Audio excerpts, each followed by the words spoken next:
18장에 들어오니까 이제 천국에서 큰 자가 누구냐고 제자들이 이제 서로 이야기하는 장면이 나옵니다. 이 내용은 마태복음뿐만 아니라 마가복음, 누가복음에도 나오는데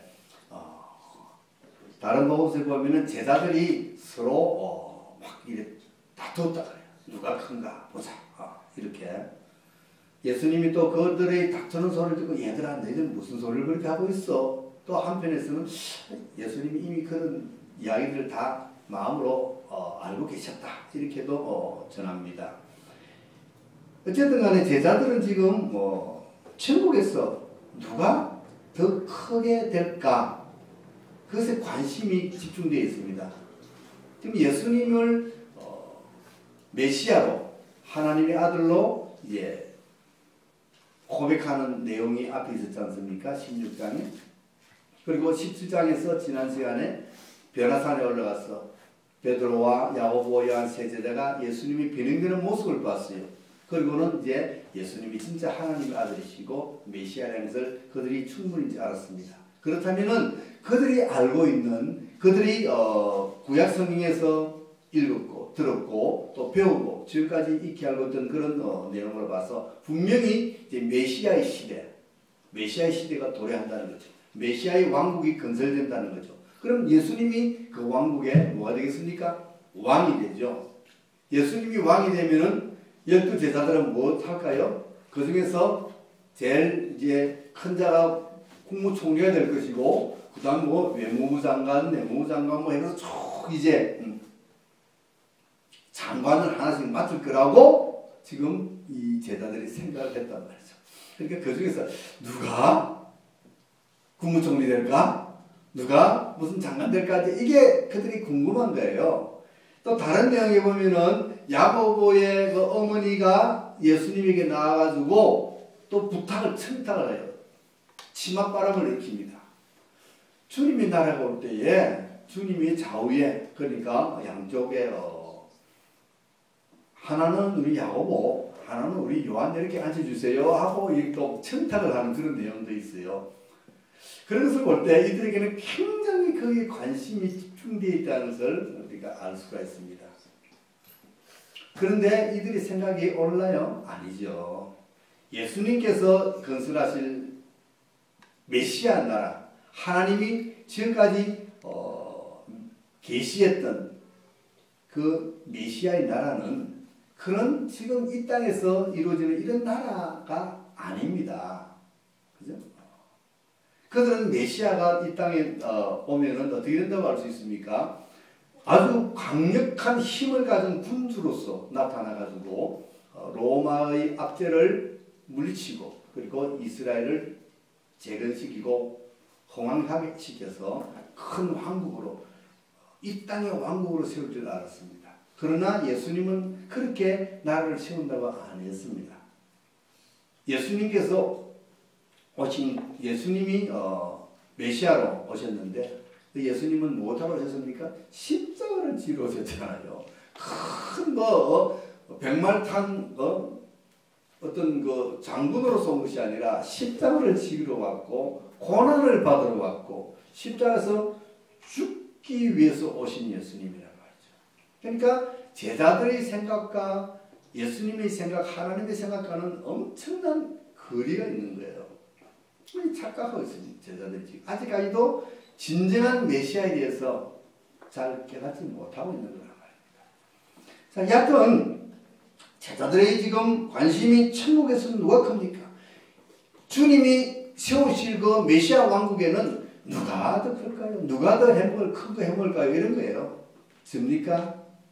아니면 베드로입니까? 야고보입니까? 뭐 이런 식이에요. 자, 예수님께서 이제 그 소리를 들으시고 어떻게 대답을 하셨냐 한번 봅시다. 한 어린아이를 불러 세우고 이렇게 말씀하십니다.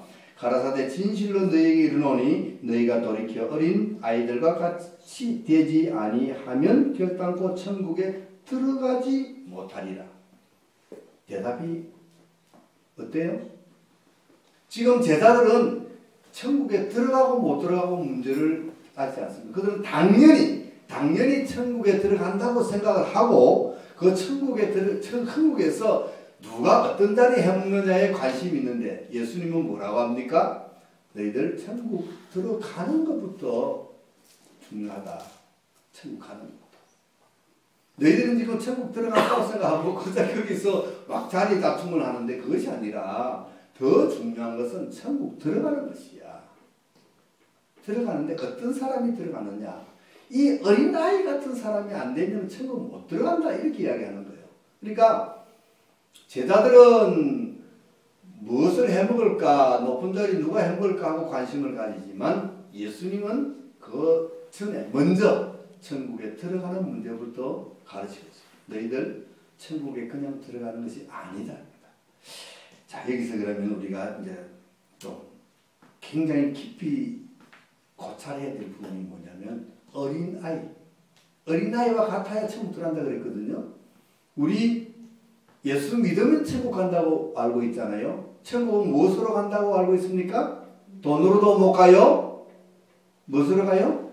오직 믿음으로 간다고 알고 있죠. 근데 예수님은 믿음 이야기도 안 하고 어린아이와 같아야 들어간다 그랬어요. 어린아이와 같아요. 우리 어린아이는 다 천국 가겠네? 어린아이와 같은 사람은 어떤 사람을 어린아이와 같은 사람이라 그러겠습니까? 어린아이의 특징이 뭐죠? 순수하고 천진난만하고 또 진실하고 거짓이 없고 여러 가지 있겠지만 예수님께서 여기서 초점을 어디다 맞추었느냐 우리 그걸 봐야 됩니다. 어린아이의 어떤 면에 초점을 맞추었는가 그것이 중요해요.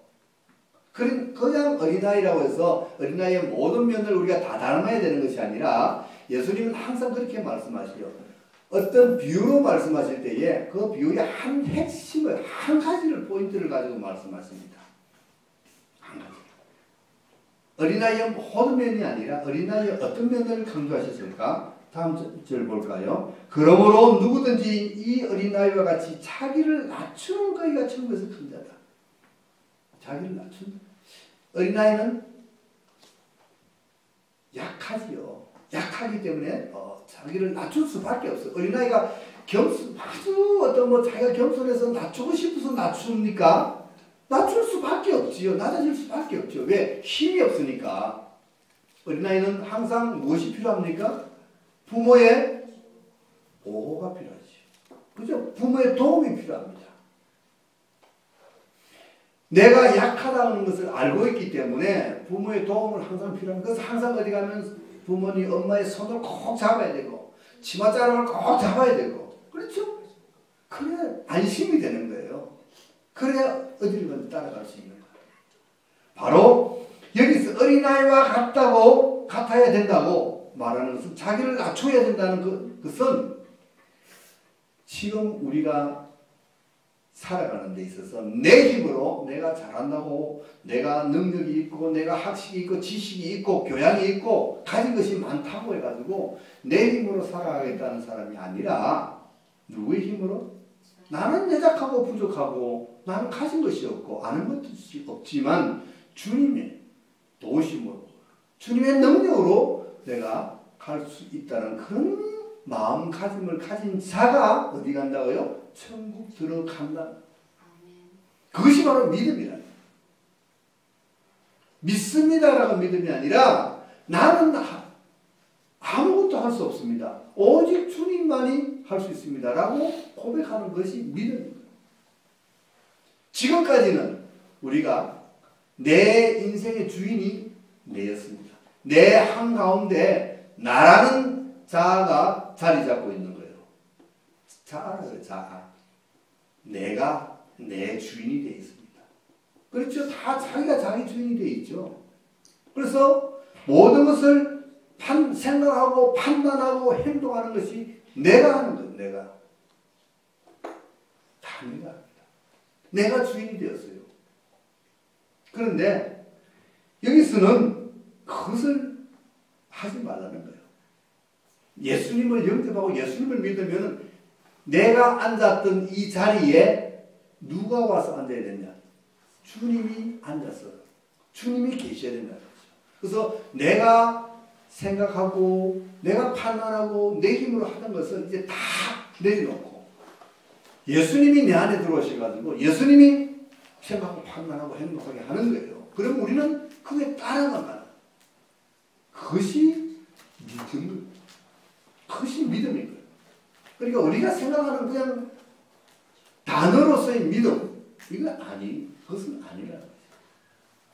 그래서 우리가 믿음으로 구원을 얻는다는 이 믿음은 그냥 우리가 예수님 믿습니다 라고 고백하는 정도 가지고는 안 된다는 거예요. 우리의 삶이 정말 주님이 내 안에서 역사하시는가, 주님이 내 안에서 주인이 되어서 행하시는가가 보여져야 돼요. 그래야 그것이 믿음이고 그 믿음이 있을 때 천국 들어간다는 거예요. 바로 여기는 그 이야기를 하고 있습니다. 많은 다른 사도 바울이나 다른 제자들이 그 서신서에 보면은 믿음이 많이 강조되고 있죠. 그죠? 그런데 예수님의 이 복음서에 보면요. 물론 예수님이 믿음을 강조하게 합니다. 믿음이 적은 자들아 왜 의심하였느냐.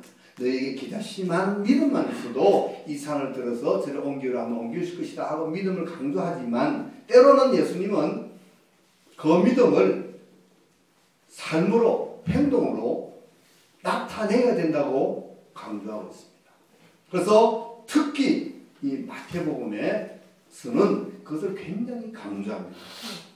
자, 여기도 누구든지 어린아이와 같이 자기를 낮춰야 된다고 합니다. 우리가 행동이 그렇게 나타나야 된다는 거예요. 낮춰야 된다.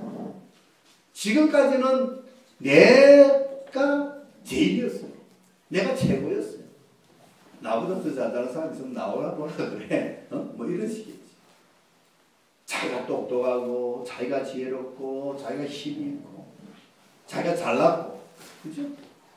내가 가장 윤리적이고 도덕적이고 깨끗하고 전부 다 그런 거예요.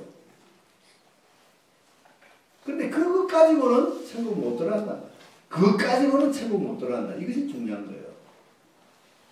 아무리 내가 법이 없어도 살 수 있는 사람이지만 아니 법이 없으면 맞아 죽는 사람 그런 사람일지라도 예수님이 내 안에 주인이 되지 않고 내가 주인이 되어 있으면 천국 못 들어간다는 거예요. 그래서 예수님은 첫째 천국 들어가려는 것이 들어가는 것이 중요한데 그것은 어린아이와 같이 자기를 낮춰요. 어린아이는 그냥 두면은 참 위험하죠.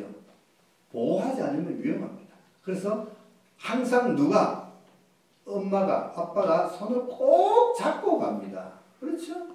길가에 막 차가 다니는 길에 어린아이들은 어떻게 하려 가능하면 엄마 손 안 잡고 혼자 가고 싶어요.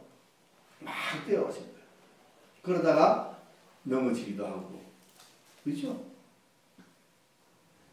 그래서 부모는 어떻게 합니까? 그 손을 부딪히고 가는 어린아이를 자꾸 잡죠. 잡아서 같이 가자. 같이 가야 되는 거예요. 어린아이는 이런 부모의 보호자의 꼭 보호가 필요한 거예요. 우리는 그런 인생을 살아야 된다는 거죠. 어린아이와 같은 인생. 나를 자꾸만 내세우면 나를 자랑하면 그것이 교만이 됩니다. 하나님께서 가장 싫어하는 것이 교만이에요. 교만. 우리 교만을 가장 싫어합니다. 교만이 점점 더 높아지면은 하나님 자리에 내가 올라가는 거예요.